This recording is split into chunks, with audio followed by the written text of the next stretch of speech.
In today's photography review show, we're going to be reviewing 17 photographers and 4 different photography styles.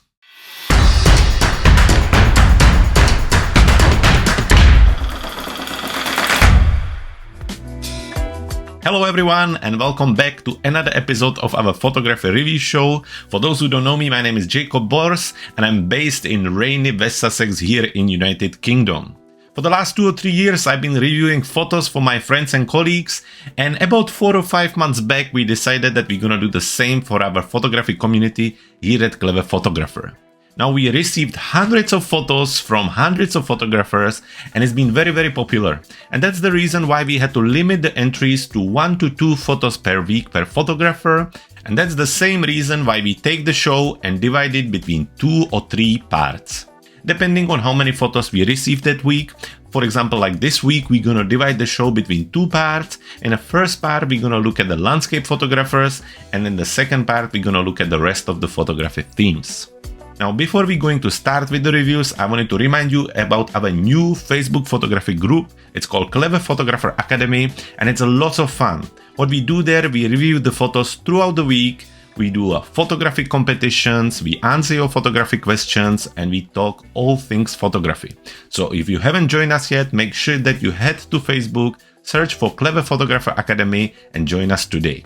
But now, without any further ado, let's jump straight into the reviewing.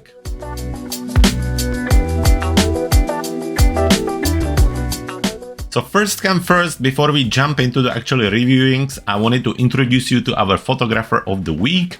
It's a little award and recognition to the best photographers we have throughout the weeks. Obviously, each week we look at all the photographers and all the entries, and we go ahead and choose one of those who we really like. The idea is that we look at the technical part of the image, the composition and the post-processing, and those photographers who do well in each of the category and really kind of bring it together, then we go ahead and invite them to be our photographers of the week.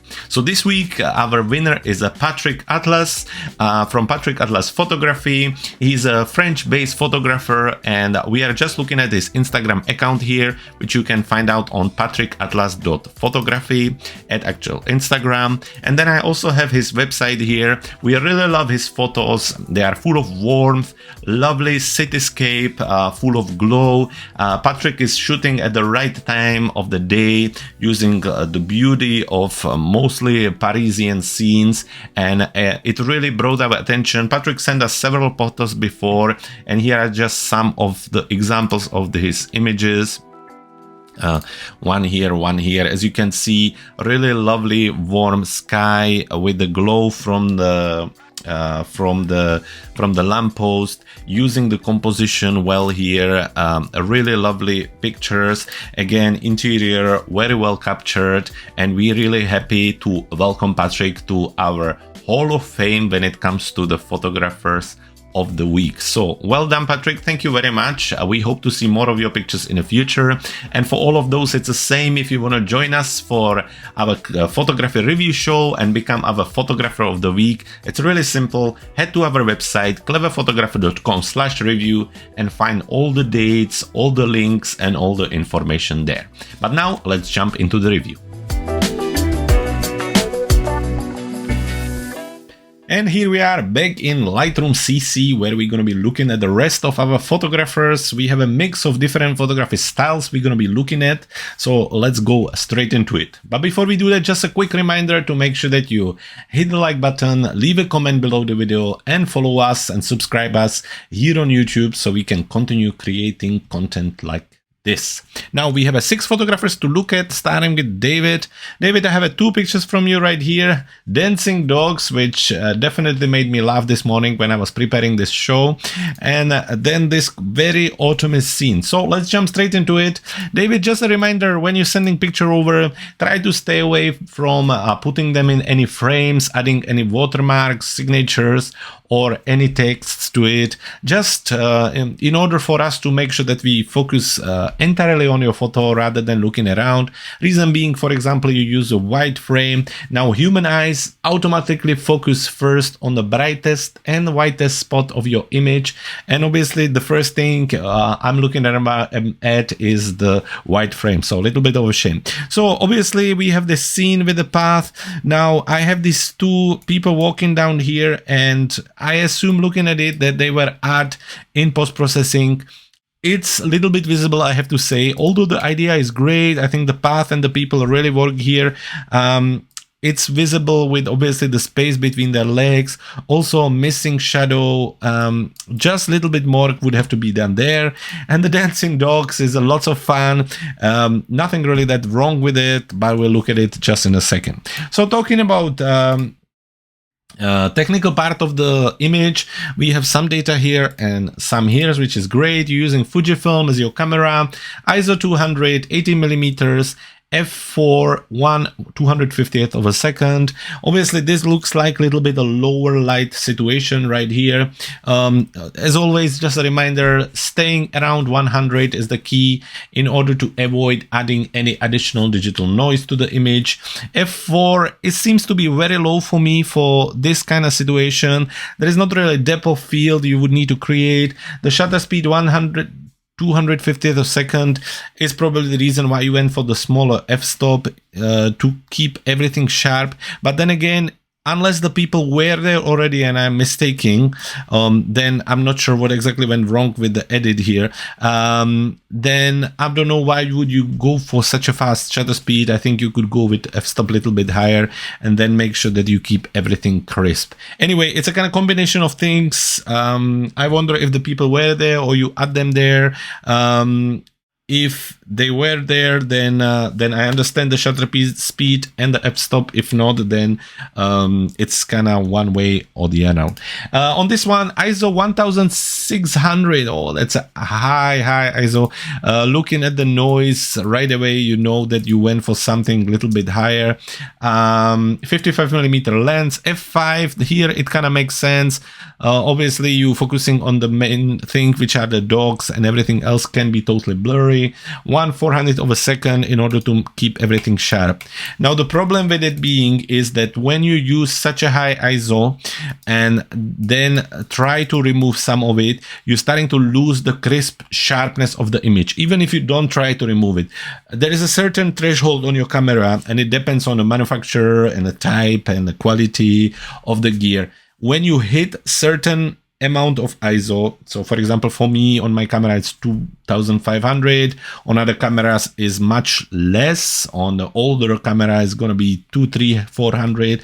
Once you hit that, you're not only starting to add noise, but you're starting to lose the sharpness, and that's definitely what happened here. The picture almost starting to look like it's painted with the watercolors, or some additional effect was added to it. So something just to think of next, to think of in the future. I wonder why you had to go so high. What was the light situation here? Because it just seems very kind of bright, but maybe I'm wrong. Anyway, composition wise, I really like this. I think the idea is there. So where you heading, David, is definitely right. It's just something kind of happened with the people here. So again, I will just repeat myself.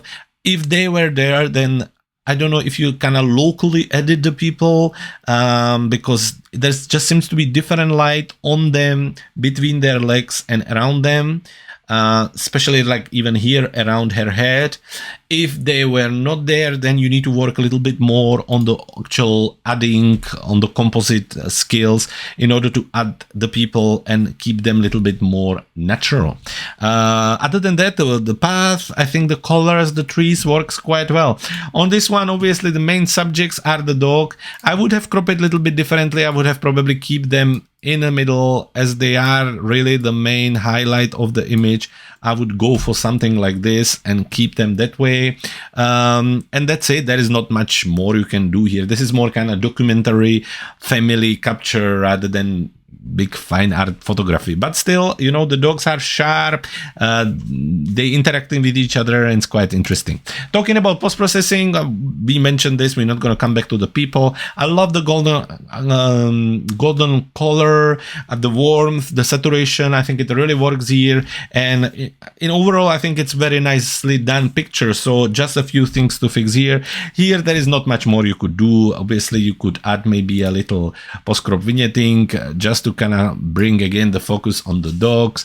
You could maybe lower a little bit of the green in the color mixer here, just again to keep the attention completely towards the dogs, and that's about it. David, thank you so much for sending us your photos. Keep doing what you're doing. I think you have an eye. It's just now to really put the things together, and it's gonna be all good. So take care, and I hope to see more of your pictures soon. Moving on, next, Evgeny, two completely different people. We have this almost macro photography of I don't know, it's like a white berries, and then this evening cityscape capture. So let's talk about both of them. First impression, loving this one. Lots of beautiful dramatic sky, buildings with nice evening glow, a little bit of reflection here, quite nicely done. On this one, as a macro photography, really nice. You know, I like how you kind of focus on this part. Then you're obviously getting a little bit of depth of field and blur around. But in overall, the light really works. The backlight really works. So let's look at them a little bit closer. Talking about this one, let's see if we have any details of the picture. And we do. So again, coming back to your camera, Pentax, you were on ISO 400, 18 millimeters, f8, 1/125th of a second. Obviously ISO 400, let's see how your camera did. There is a fair bit of noise, and there is actually a whole purple line on the top, something to kind of keep an eye on in the future. Other than that, it looks quite alright to me. Yeah, that's just how it is. Once we start to go higher, maybe I would suggest application for it. Topaz denoise is great, probably one of the best application out there for removing noise. Really can help to remove noise and keep an eye on the edges. The setting, otherwise, it's very good. You know, again, I think this would be easily fixable with tripod. You know, once you get the tripod, you set the camera on it, your ISO stays always 100.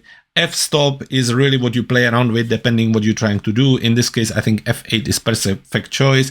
And then you let the camera to tell you what shutter speed you should go for.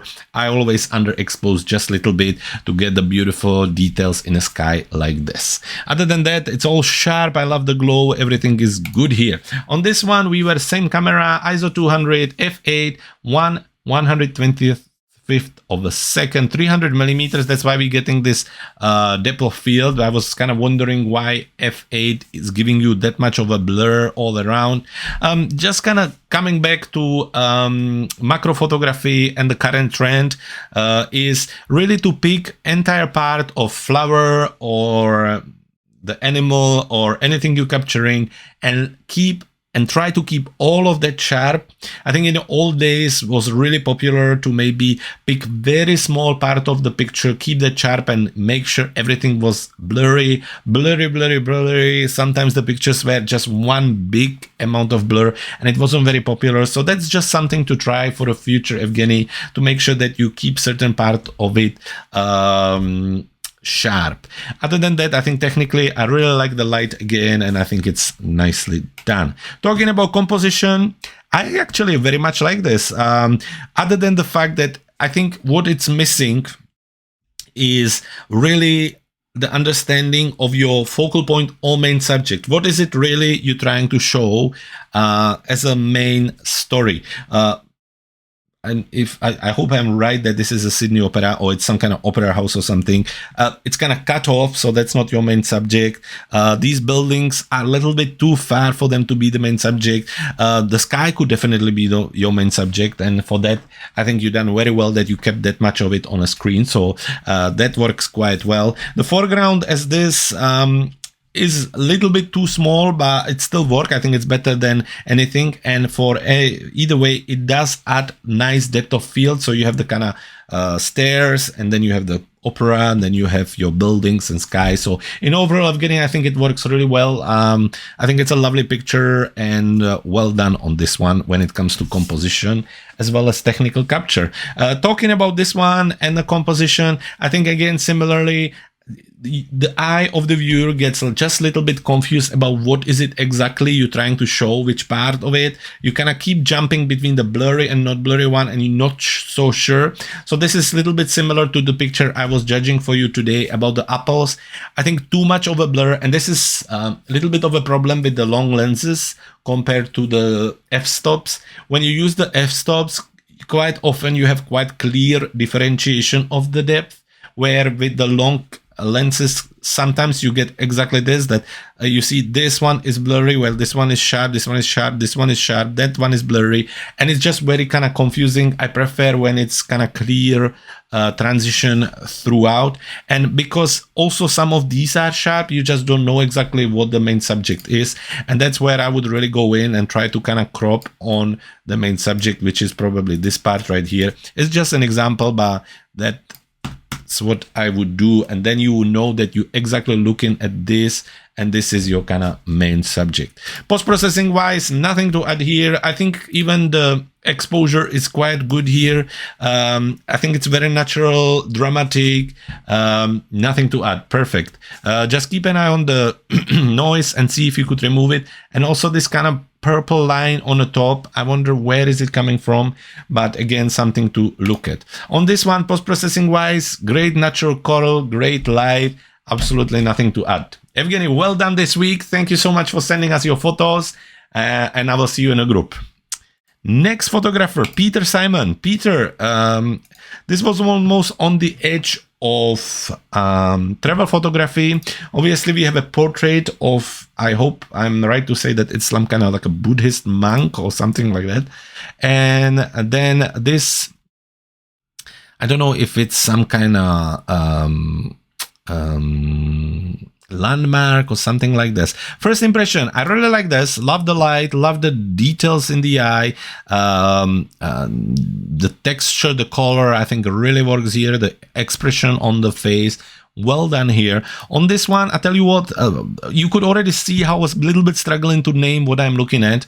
Also, the fact that really, I'm assuming this is your main subject and this is the sharpest part of your image. So as a foreground, it's great, but it really takes a little bit attention away. And then when I zoom in, you can see how this is a touch blurry. So let's have a look at it. Starting with this one, and let's have a look at the details. So you are using Nikon, ISO 400, obviously lower light situation, 175 millimeters. That's why you have a really nice crisp view.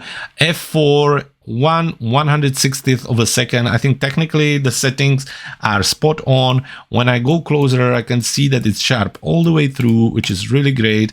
But out of everything on this picture, I really enjoy the light. I enjoy how it kind of hits different part of the person and the sharpness. I think it really works. I think as a combination together, it's very well done, Peter. I really, really like it. So this is a great, great image. Moving on this one. So we were again on Nikon, ISO 200, f5.6, 1/1000th of a second. So just starting looking at the numbers, I think for scene like this, obviously blue sky, daylight, totally always stay with ISO 100. You don't want to introduce any more noise than you have to, and when it's a daylight like this, the sensor has more than enough time to capture the scene. There's no moving elements, so always stick to 100. f5.6, that's the reason why you're getting the blur on your subject here. I would definitely in this case go for something like f11, and that way you would make sure that you are focused all the way through. And then the shutter speed, it really depends what your camera is telling you. 1/1000th of a second is super fast, and you definitely don't need it. So photographing elements like this, ISO 100 always. F-stop depends on what you're capturing. place like this, I'm talking landscape, starting from f7 to f11 is your kind of main base.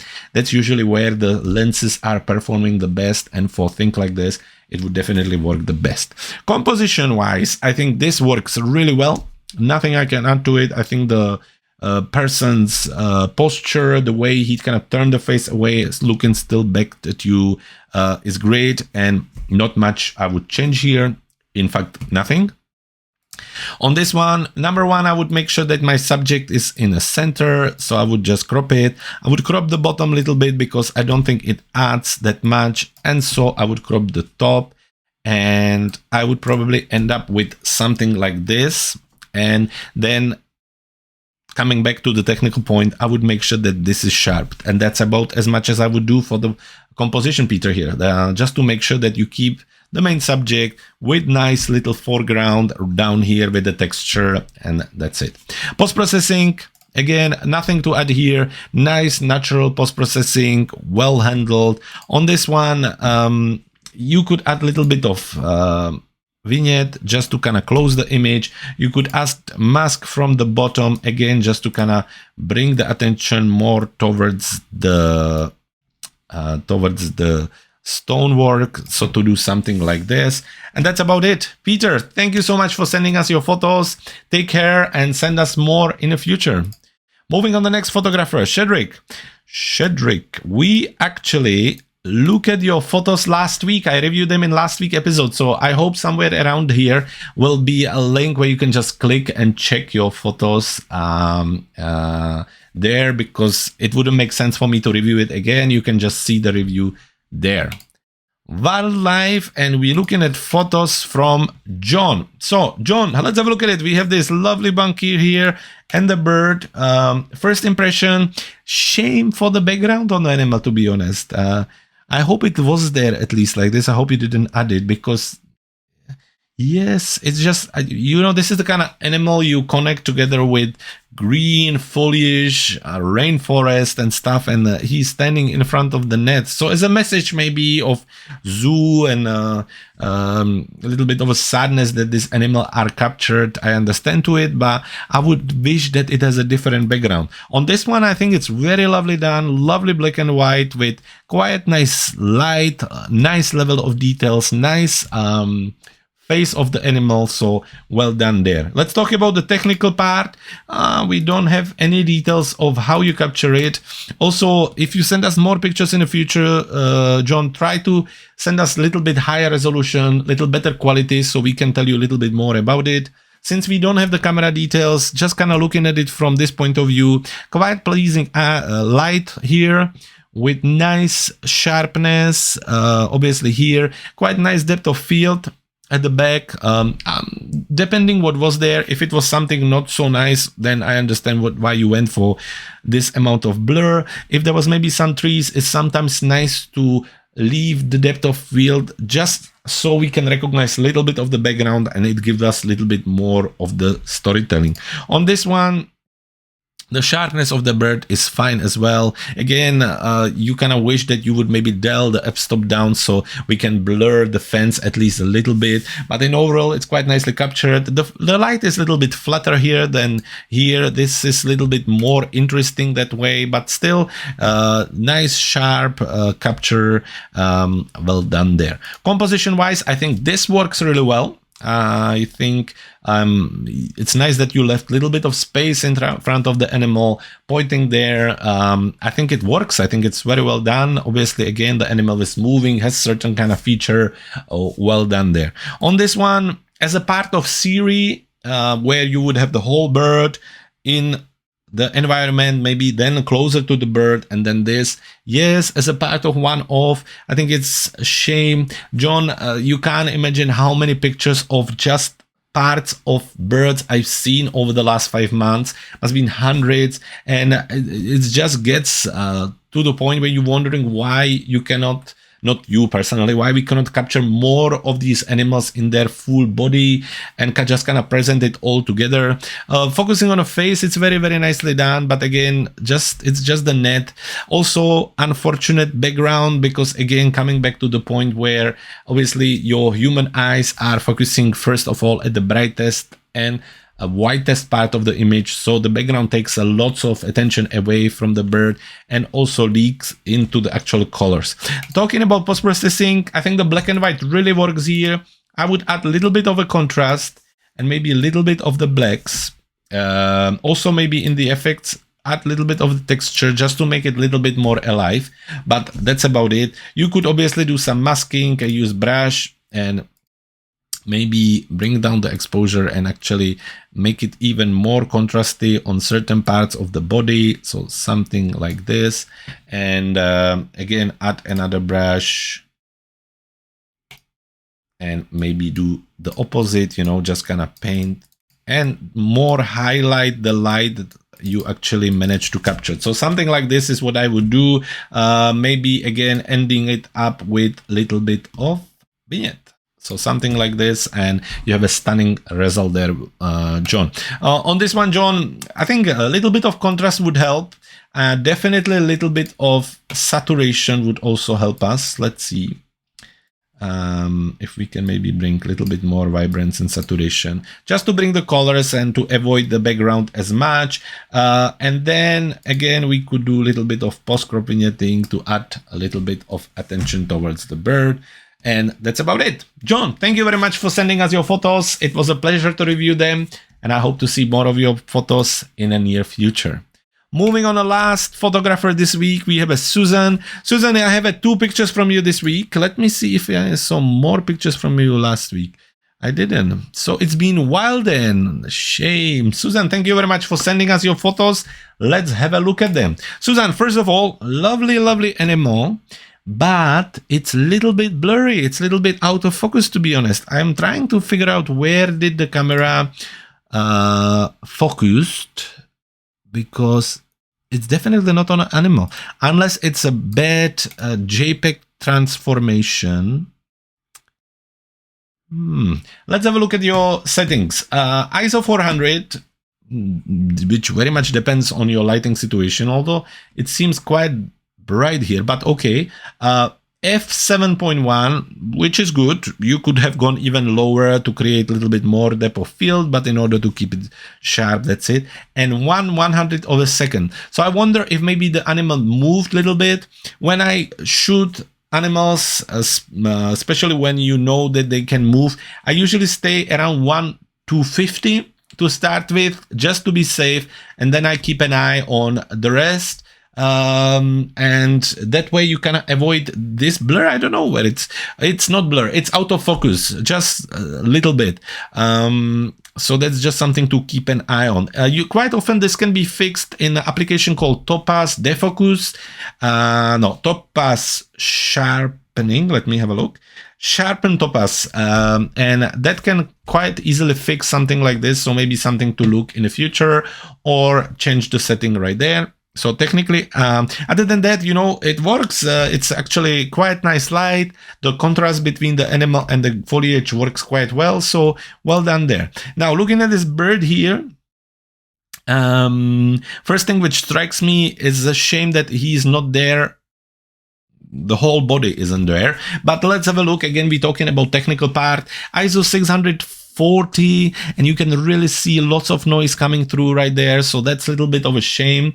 F6, which is quite interesting that F6 give you all that much blur already on 71 millimeters, and 1/100th of a second. So again, I think similarly to the animal here, even more so for the bird, I would go for faster shutter speed, maybe lower f-stop. I think somewhere around 4.3 would be great. Depends what your lens allow you to do. 640 is really high, and that's why you get so much noise around. So just something to look in the future. Once you start to hit really high ISO, you also start to lose the sharp edges, which I think is really the example here. Although the bird is in focus, it kind of loses a little bit of the sharpness, and that's mostly because of the noise. Composition wise, this works quite well. I wish there would be a little bit more space here, but other than that, as I mentioned already, I think the contrast between the colors of the cut and the greens works really well, and well done there.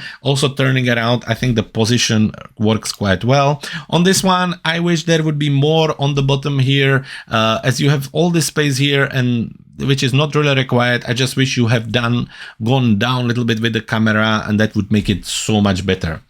Talking about post-processing, I think you have a lots of green leaking into the other colors, which is quite normal. So let's have a look. White balance auto. Totally, you see the tint jump to 25. The reason being is when there is lots of same color on the image, the camera gets quite often overwhelmed with that color, and it starts to push it into other colors of the image. So for this example, when I kind of zoom in here, and if I'll show you before and after, you can see the before, how much of the green actually showing on this white spot, and when I remove it, it kind of balances off. So that's one thing I would do. I would probably go ahead and add maybe a little bit of post-crop vignetting to add a little bit more focus, and leave it the way it is, because I think it's nice and natural. On this one, I think the white balance is fine here. I think it looks very natural, almost like from National Geographic, but it's the noise you would really need to look at, Suzanne, and see what you could do there. And the next time, yeah, just try to maybe lower a little bit the camera so we can get the full bird in and get the most out of it. Anyway, Suzanne, thank you very much for joining us this week again. It was lovely to see your pictures. I hope I'm gonna see more in the near future. And until then, take care. And for all of you, before we finish, I wanted to remind you that you can join us already for next week. It's really simple. You just head to our website, cleverphotographer.com/review. Go there. There are all the dates. There are all the links there, and all the information about how to join us and how to maybe become our photographer of the week. Folks, thank you so much for joining us this week. Take care, and until next time, keep shooting.